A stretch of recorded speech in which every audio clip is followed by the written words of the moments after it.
और उत्तर बिहार की नदियों के लिए एक बड़ा ही अजीब सा वाक्य दिया गया है, घोड़ा गाड़ी बूढ़ा बाग में कम को मेहनत। हाँ, मैं देख रही हूँ। सुनने में तो ये काफी अजीब लगता है। बिल्कुल।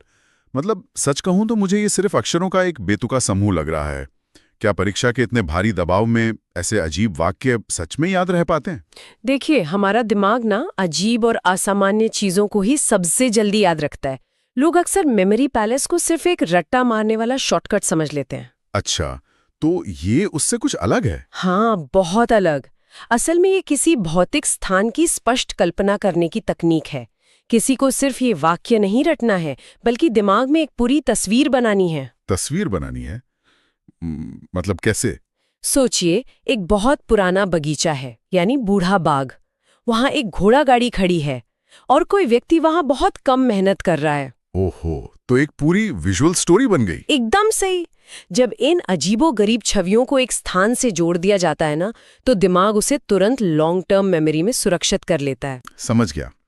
तो चलिए इस मानसिक तस्वीर को डिकोड करके देखते हैं। घोड़ा से हो गई घाघरा नदी, गाड़ी से गंडक, बूढ़ा से बूढ़ी गंडक, और बाघ से क्या होगा? बागमती। आगे मैं कोशिश करता हूं। कम से कमला नदी, को से कोसी और मेहनत से महानंदा। एकदम सटीक डिकोड किया। और यहाँ सबसे दिलचस्प बात यह है कि ये ट्रिक सिर्फ नदियों के नाम याद नहीं दिला रही है। अच्छा, तो इसमें और भी कुछ छिपा है? हाँ, ये पश्चिम से पूर्व का एकदम सही भौगोलिक क्रम है। परीक्षक अक्सर इसी क्रम को उलझाकर नेगेटिव मार्किंग का जाल बिछाते हैं। ये एक वाक्य उस जाल को काट देता है। अरे वाह, घाघरा सबसे पश्चिम में है और महानंदा सबसे पूर्व में। बिल्कुल।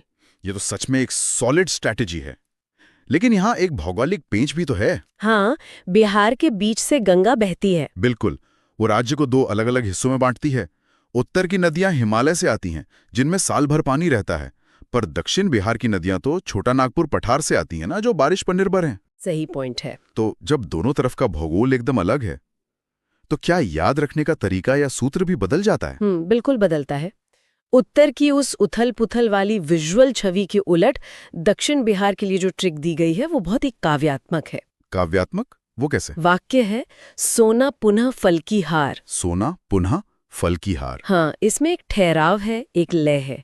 इसे डिकोड करना थोड़ा आसान लग रहा है मुझे। तो करके देखिए। सोना यानी सोन नदी, पुनः से पुनपुन, फल से फल्गु नदी होनी चाहिए, वही जिसका गहरा ऐतिहासिक महत्व है, जहाँ पिंडदान किया जाता है। बिल्कुल सही।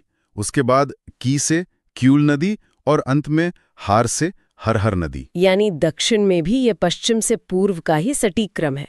सोन, पुनपुन, फल्गु, क्यूल और हर हर। हाँ, और ये कविता जैसी लय ना असल में परीक्षा के दौरान एक एंकर का काम करती है। मतलब घबराहट में दिमाग को भटकने नहीं देती। ठीक यही इसका विज्ञान है। अगर किसी विकल्प में फल्गु को क्यूल के बाद रखा गया है, तो ये दिमागी लय, सोना पुनः फल की हार, तुरंत बता देगी कि वो विकल्प गलत है।